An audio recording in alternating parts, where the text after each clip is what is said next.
good time. Come tomorrow, we will have the first race of the Wolfpack Championship Grudge Racing Series. Tomorrow, we had the preseason Friday.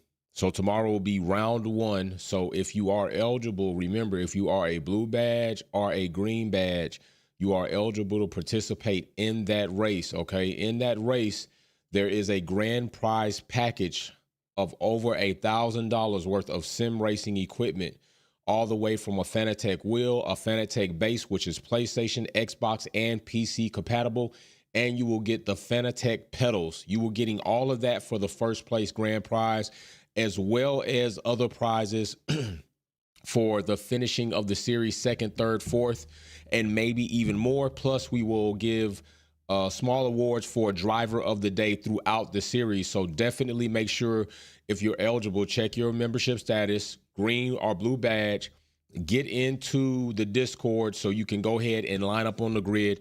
All drivers that are in the Discord 30 minutes prior to the race time. Tomorrow's race time is 11:30 Eastern Standard Time. That means you should be in the Discord by 11 a.m. and those drivers will get priority to get invites into the grid. Remember, this is a first come, first serve grid. If you do not make it on time and you don't get in, then you're just not racing that time, which means those are points you're missing. If you are a couple of weeks outside of your membership of being a green badge, then once you turn green, you can then participate in the racing series. Just like others have paid in their seniority, you will have to pay yours as well, pay into your seniority. So that is what's happening. But right now, we are about to get into a topic real quick, because we're about to be Christmas Eve. We're going to have the race. I'm not going to keep you all too long, but we're going to talk about this. Zack Brown writes a letter, open letter that's published on the McLaren Racing website, which it doesn't get more official than that. With him putting it on there, and he does go into quite a few topics. It's a very long letter and hits on certain different topics and situations throughout the season and their highs and lows and what they anticipate to do and how they felt about certain things. And that is a few of the things that we're going to get into. Zack Brown, being known to be somebody to be quite boisterous about situations time to time.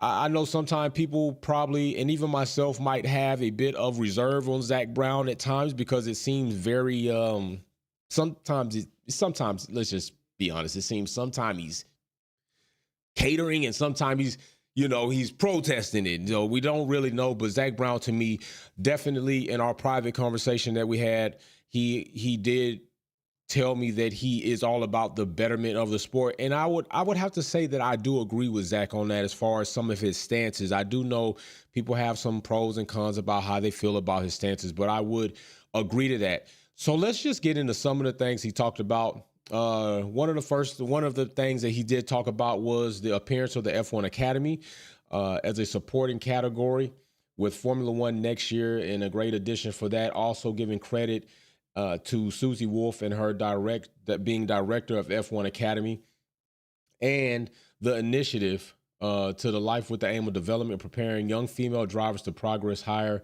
levels of the competition. We know that Zack Brown and McLaren have made several moves into different categories of motorsports, from IndyCar to esports to Formula One, to now F1 Academy, also in XE. They are in a very plethora of motorsport categories, and that is for a reason that McLaren have found themselves doing that, not even to mention some of the programs that McLaren are involved with, all the way from the Sponsor X program to other things that they are involved with. They are quiet as it's kept, but not so much kept. McLaren are, like I told you, working to become America's racing team. The McLaren product itself, the car itself, is already a car that I think is probably largely more owned, but I'm not sure if it's largely more owned than Porsche. But I would say if so, in a racing inspired car, I would think that McLaren and Porsche are probably right there. We're not including the GTR. We're not including cars like that. We're talking about foreign. So when it comes to Porsche, McLaren, I think they far outnumber Lamborghini as far as ownership. or any other, even Ferrari in itself, as far as ownership. Plus, Ferrari is one of those companies where you own their car, but you really don't own their car. They can be a stickler for people that want to try to personalize a car. But anyway, getting back into this, he definitely does hint to the F1 Academy situation and the involvement of the 10 teams in their support of that. And I think that's good. I think that's something that we were all, a lot of us, I won't say all, because if I say all, then I kind of contradict myself in something that I'm going to hit on Zack Brown later on in one of his portions of his letter. But I think a lot of us were a little bit hesitant and I would say concerned, or we felt some type of lack of support for the F1 Academy due to its lack of exposure, due to the lack of races that F1 Academy had along with Formula One at certain tracks. I think some of us felt that maybe F1 Academy would be left behind and would be one of these ploys that would we come to be look like they were trying, but really they weren't. But it does seem that F1 Academy is going to be official. It does seem like there is consistent growth. The next level that I myself would be waiting on is something outlined there is in records, crowds, and TV viewership. Is I want to see F1 Academy along in the calendar with Formula One more so than not, so that those drivers can get the attention and get the exposure that they should get as motorsports drivers. I still also do believe that there's some room for F1 Academy to grow and to eliminate some of the stones that people like to throw at female drivers. And what I mean by that is oftentimes you will hear people, especially male chauvinist bastards, make comments to basically discredit female drivers, saying that they cannot compete with their counterparts. They cannot compete with males. And I think that F1 Academy can assist in showing that the stopwatch doesn't lie, that skill is skill in a machine. It doesn't care about sex in any of that, by at least having one driver be a male, just as same as XC does. XC has one female, one male driver, and they both take part in the race, not just the series. They take part in the actual racing event. They split time so that it is an accumulative performance combined of both drivers, and the outcome is the outcome. And I do think that they could have done something more to put a male in one of those seats, in each seat in the team, because when they started out, it was 3 cars per team, and you could have put one male driver in each one of those cars, 1/3 of the team being male. That way you did have males on track. You did have the ability to show that females and males alike would race, and it is purely their talents or their skill that will put them to the front of the grid or not. And then that way people wouldn't be able to hurdle these stones saying that females cannot compete with males. So I think that is something that they missed an opportunity on, and we'll see later on what happens. But also don't forget, we do have a female driver, a motorsports driver in F3 still there. I believe she's only having a reserve driver role at this point in time. I would like to see her move up, but of course, if her not moving up is only because of her ability in the car, then I'm totally fine with where she is, because it's not like Mick Schumacher has a seat right now. His ability and his skill has landed him where he is. Although he is in Formula One, he is not in a 1 or 2 driver seat. He is a reserve driver. Liam Lawson, up until this point in time in Formula One, this current season, didn't get an opportunity until an opportunity presented himself when Danny Rick went out and broke his wrist, and then he was able to show and display his skills that he actually may be able to assist a team in winning or collecting some type of podium, or at least collecting points. And I'm not going to go as far to say podiums, because he didn't do that, but collecting points he did do in a small body of work, or the small opportunity that he had while Danny Rick was out. So Lim did prove that. So I would like to see if other females could come up the ranks, and if they're really serious about trying to get them into F3, I'm going to be looking for the next 3 seasons to see if a driver from F1 Academy indeed is worked up, indeed has earned the opportunity, and is given the opportunity once it's earned to drive in F3 and competitively. If we consistently see the movement of the female drivers from F1 Academy only into reserve driver roles, I do not believe that that is going to be a fair example. I think you do need to take a plunge and say, listen, we're going to give you the opportunity. We're going to put you in the 1 or 2 seat. And if you don't perform, you don't perform. Now, I also think that it would be unfair if they perform, but they're, 15 to 10, and then every now and then place there, and they're like, oh, you're not good enough, because we see several male drivers that don't do shit week in and week out, that consistently place in the bottom 15, let alone maybe even the bottom 20. So those drivers in males do exist, but they consistently get an opportunity.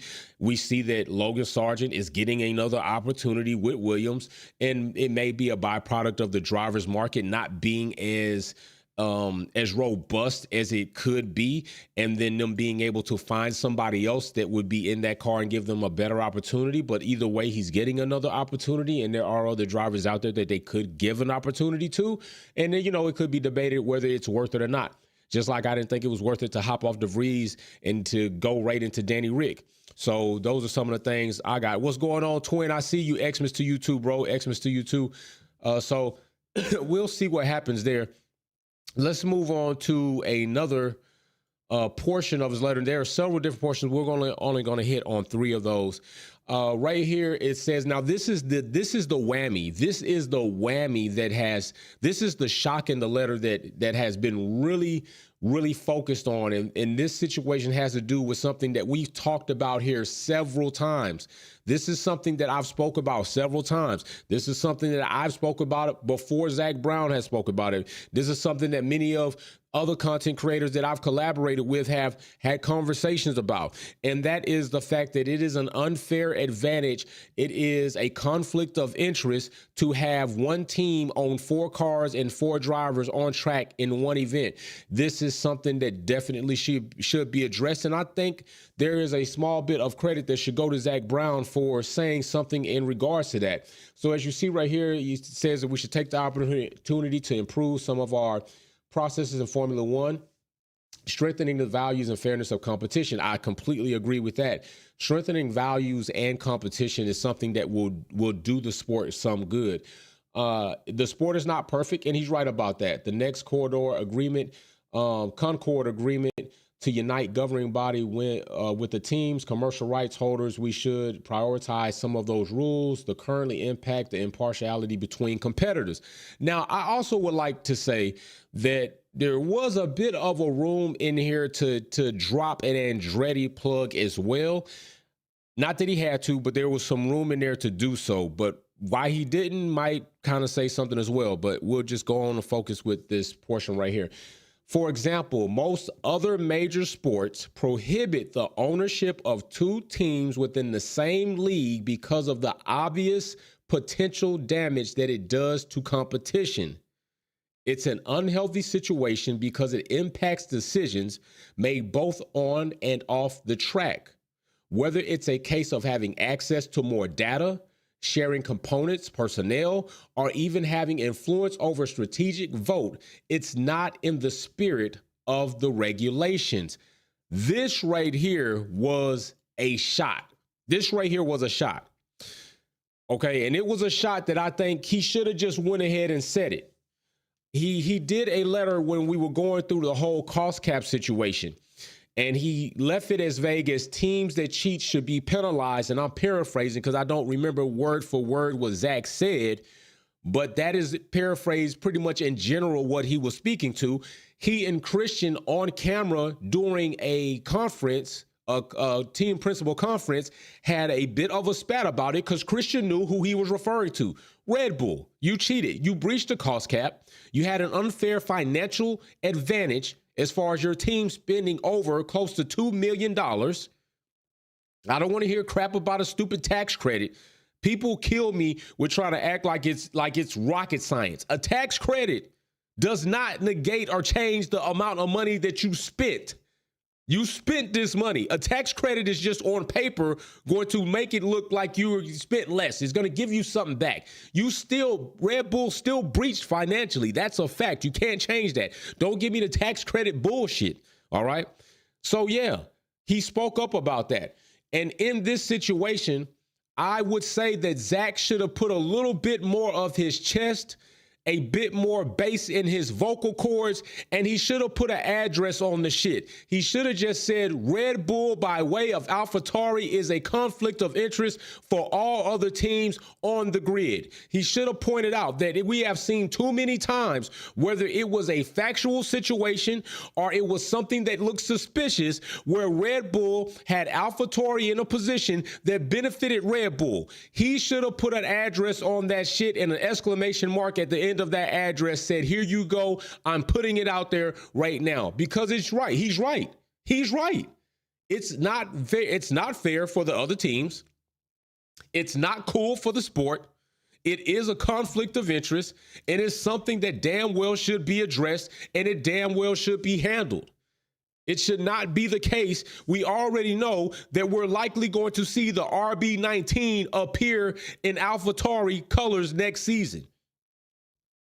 We already know that. And he's right about the fluidity of parts between both teams. Now, as he also did outline, I do like that he put this part in here. It's important to stand up for independence, competition, and fairness. And I'd like to see changes in the regulations to ensure that in the future, they stop influence spreading from one team to another through strategic alliance and especially through ownership. Formula One should be true to its brand, and every team except power units should be totally independent of each other. He is not lying. AlphaTauri should have AlphaTauri business meetings. All type, there's any, and you know it's true because every time they talk about AlphaTauri, they don't even really say AlphaTauri. They say the Red Bull team, the Red Bull sister team, the Red Bull junior team. It's Red Bull. It's Red Bull. Hell, their logos are damn near the same. It's Red Bull. So yeah, it needs to be bad. It needs to be disbanded. It needs to be broken up. And why this is being allowed, we all know. The same reason why other things have been allowed. The same reason why we've seen things that were wrong and they have yet to correct it. Abu Dhabi 2021, situations on track with Max, the lack of penalties, the change of regulations, the change of rules. We've seen this all too many times. Zach, he made a very critical point, a very stabbing point. I just think at this point in time, if you're going to say all that, we already know if it walks like a duck, quacks like a duck, it's a duck. We know who you're speaking about. It's not even pretty much. We know who you're speaking about. Just put an address on it, Zach. Just put an address on it, bro. Don't even try to sugarcoat it. Just tell us who you're talking about. Just say Red Bull owning AlphaTauri is a conflict of interest. It should not be allowed. That is exactly what he should have said. That would have made this so much more pungent. That would have made it would have dropped a bomb in the offseason. This already is very like ether-like. It's definitely grabbed attention. But I feel like he could have just really punched him in the eye, blackened the eye in the sport. You know how Toto feel about blacking the eye in the sport. You know, you don't like using words like that. But yeah, I definitely think what he said is accurate. I think what he said is true. I think what he said needs to have some type of attention and focus on it. I think what Zach said, and many of us have been saying, needs to be addressed by the FIA, and something needs to be done with it within Formula One. And I do mean soon. I don't mean 5 years from now. I mean next season, the season after next, maybe 2 seasons from now. I think it needs to be damn well handled. So that is something I definitely give kudos. Now, with Zach saying this, okay, with Zach bringing this up, with Zach putting this out there on the main page of McLaren, like not even worried about other pundits having it, it's on the McLaren page. I also have to give a little bit of pushback to what he said in regards to the next. Not in some ways. Now, listen, credit must go to Max Verstappen, who broke all the records in a year of domination in 2023. You could have said he broke several records. He didn't break all the records. If you want to say he broke all the one season record, fine, but he didn't break all the records. But I will say this. We're going to get into this. Is like of which I doubt we'll ever see again. In Hungary, when Red Bull Racing eclipsed McLaren long-held record, this is the way he's going to, put his McLaren, bash on it, put his McLaren stash on it. He right for talking his shit. Record of 1988. win their 12th consecutive Grand Prix. It was fitting we were able to share the podium to celebrate their achievement despite Lando's slight mishap with the trophy. Yes, Lando broke the damn trophy. I really ain't mad about it, but Lando, you gotta make sure you watching out for other people's shit, man. You know that was reckless. I wasn't mad because of who it was and what it was and because of what they done, but it still was reckless, bro. I'd have been pissed if it had been mine. So all year long, battle, you know, amongst intents and Alonso, credit to him, and Mercedes, Ferrari, Aston Martin didn't make it easy. Kudos to the other team. I'm just gonna say this though. I think that some people, right? I think that when some people are setting up, you know, the punch, they work the jab. We're working the jab. We're working the jab. We're working the jab. Working the jab because we're trying to set in the overhand right or the uppercut or the cross. We're trying to set something up. I think often people feel like before I say this, because I know this might sting, I'm going to say something that is going to put some icing on it. I think to say this about Max Verstappen and then to say what you said about Red Bull and AlphaTauri, it kind of contradicts you giving credit to Max Verstappen. You're talking about two teams that have an unfair advantage over 9 other teams, over 8 other teams, because those are 2 teams in it. You're talking about what's going on, fam. I see King Ring, Sylvia Wick, Kelly, Big Uno. I see y'all up in the chat. You're talking about, look at those blue badges, though. That's what I'm talking about, OG status. You're talking about 2 teams that have an unfair advantage. You're talking about at least one of those teams that have a super unfair advantage.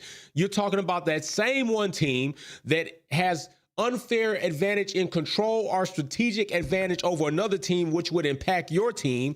You're talking about a team that has been blessed and or largely forgiven for their discretions by the FIA. You're talking about a team who legitimately and factually cheated in the cost cap. You're talking about a team whose driver got awarded a driving championship in 2021 by an unfair advantage and broken regulations and rules. And we saw a damn race director get shafted and NDA'd because of it.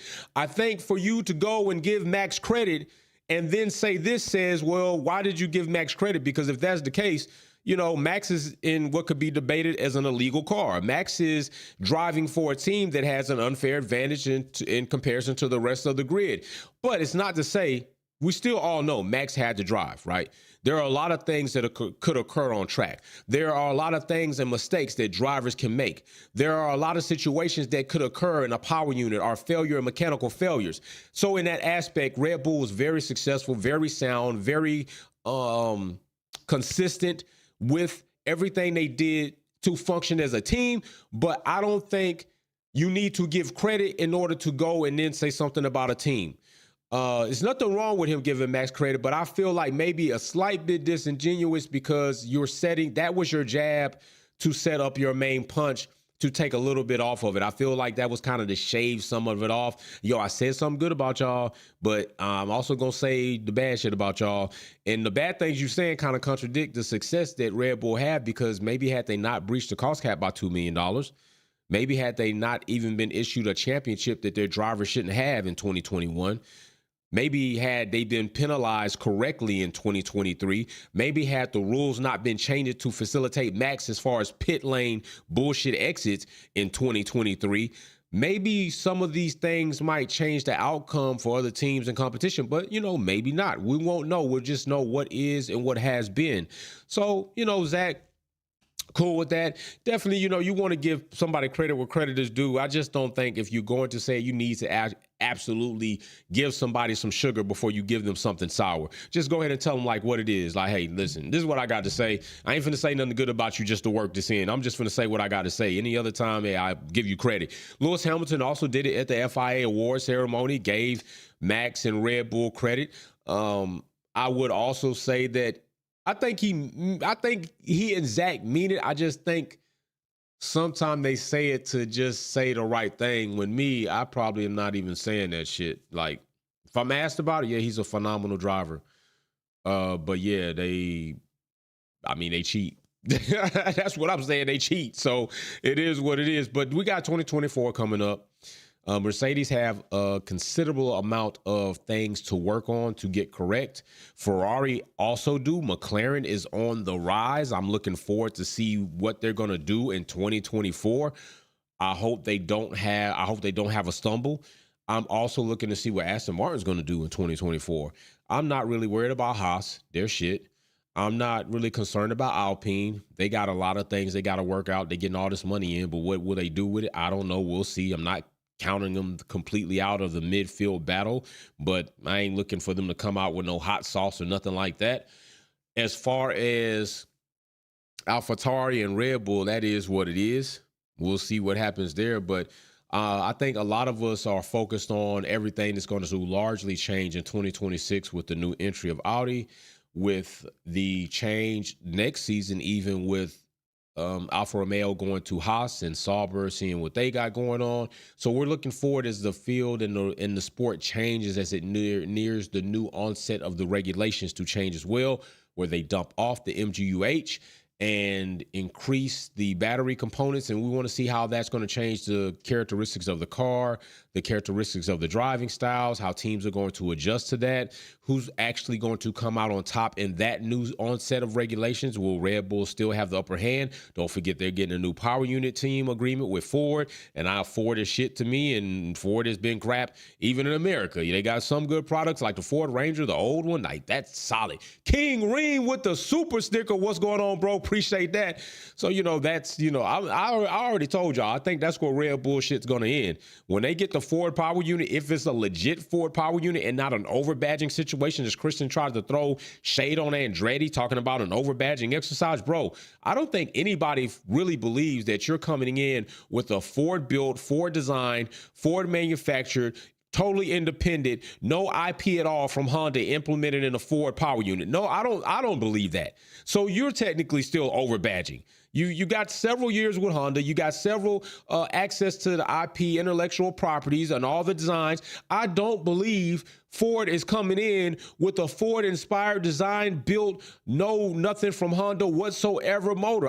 Power unit. I just don't believe it until I really see it. And I still might not believe it. I don't think they're going to do it. I'll tell you, if they come in seamlessly and things don't take a fall at all, it's not a Ford power unit. It's a damn Honda power unit badged as a Ford. Ford was not successful in Formula One until Cosworth. They just weren't. They are successful in some areas. And I'm going to tell you like this. I told you several times at the track, every fast Mustang that is consistently fast at the track does not have a Ford motor in it, a Ford engine in it. It has a Chevy or a Hemi, period. That's just the way it goes. They don't hold well under high compression at higher levels of the sport. That's just the way it is. Shit, watch the very basic shows like Street Outlaws. See if very few people that are running Mustangs are running Ford engines in those Mustangs. They just don't hold. They're not reliable. And that's just the way the cookie crumbles and the way Ford built it to crumble. So I'm telling you that if Ford actually is producing that power unit for Red Bull, you're going to see Red Bull stumble. Ford's not going to come into this game running and taking off like it ain't nothing. It's just not happening. That's not what they've done. It's not what I know them for, and I'm not going to be surprised when that happens. So listen, tomorrow, the esports race is going to be here live, televised for you all to see. We're going to see who's going to take the first podium of the Wolfpack F1 Championship Grudge Racing Series. We're going to see what 10 drivers, if there are 10 drivers on the grid, are going to collect the first 10 spots to get those points to see who's in the lead to start off this racing series. There are big stakes at hand. There's going to be spin cam. There's going to be fun. There's going to be cussing. There's going to be a good time. So be here tomorrow, 11:30 Eastern Standard Time. We will go live. We will televise the race, and then that will be your Christmas present.